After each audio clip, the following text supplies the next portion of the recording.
Mexican American, mariachi music runs through every vein and artery in my body. It's this music that's defined my childhood, soothed my loneliness, and really sparked a fire within me. My father, proud of his heritage, began singing covers to famous albums along with composing his own songs.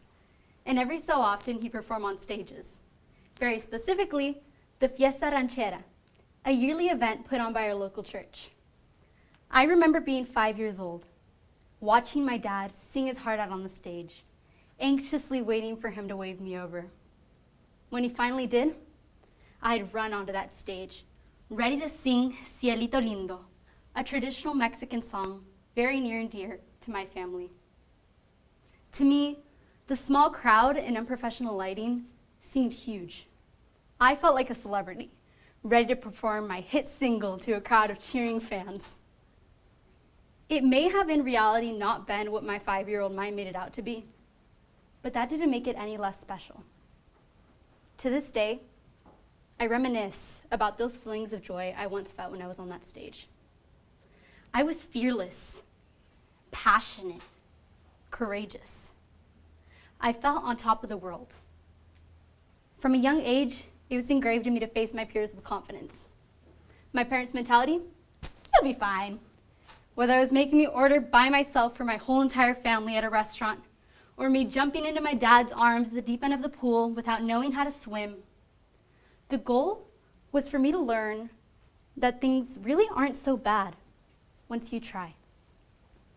At that time, I jumped on that stage without a single care in the world. But as the years went on, that confidence faded away, as it does for so many others. That young girl who would sing out "ay, ay, ay" at the top of her lungs began to fear even a simple classroom presentation. Doubt. Doubt is what fueled that fear. I doubted my physical appearance. I doubted my ability to perform. I doubted my imagination. 7 in 10 girls believe that they are not good enough or don't measure up in some way. This includes their looks, performance in school, and relationship with friends and family members.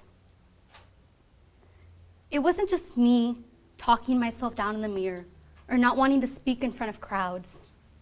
It turned into my education becoming compromised.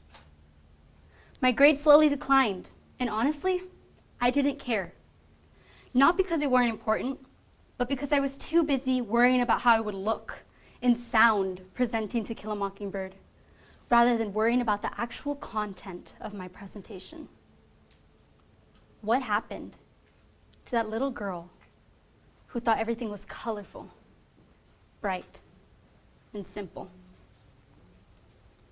Around my freshman to sophomore year of high school came the realization that maybe, just maybe, this fear of public speaking and performing was all in my mind. The moment I decided I wanted to succeed in life, it clicked. Ding, light bulb. I didn't want to be the girl that adapted to the environment of the room. I wanted to be the girl that influenced the environment in the room. If I wanted to succeed and if I wanted to stand out, I had to have that confidence in myself that I was capable of doing whatever I put my mind to. It's okay to be different and even be ridiculed for what so many people call crazy. But really, it's those who are called crazy that have made the biggest impact. Rosalind Franklin discovered the structure of DNA. Rosa Parks took a stand against segregation.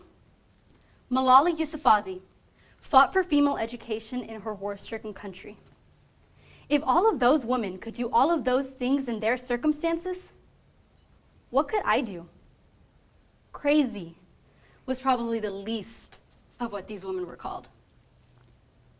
See, when we're children, we feel unstoppable.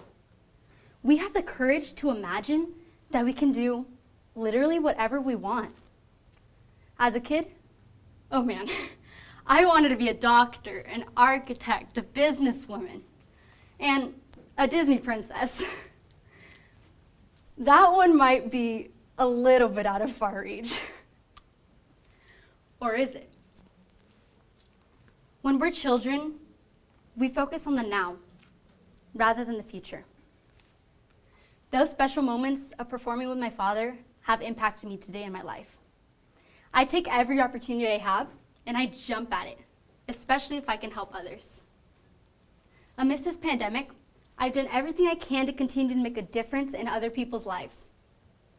After participating last year with the Leukemia and Lymphoma Society's Students of the Year campaign, helping raise more than $60,000 in 7 weeks, I joined the Leukemia and Lymphoma Society's junior leadership team, continuing to contribute to such an amazing cause. In July, I started my own small business, selling custom paintings and stickers to customers across the country, donating a portion of my profits to a different charity every single month. Through distance learning, I continue to keep students of my high school involved by helping create virtual spirit days, car parades, and even helping begin a new tradition at my Catholic high school, such as creating monthly videos, talking to students about the Catholic faith and how they can keep it alive during these difficult times of the pandemic. Standing on this stage today is a full circle moment for me. It brings me back to those moments performing with my father, and it reminds me of the line from the song, Cielito Lindo. Canta y no llores, porque cantando se alegran los corazones. This translates roughly to sing and don't cry, for singing gladdens hearts. So today I will sing, I will dance, and I will not be afraid, because I have learned that I have the ability to make a change, a difference, to imagine, and most importantly, to gladden hearts.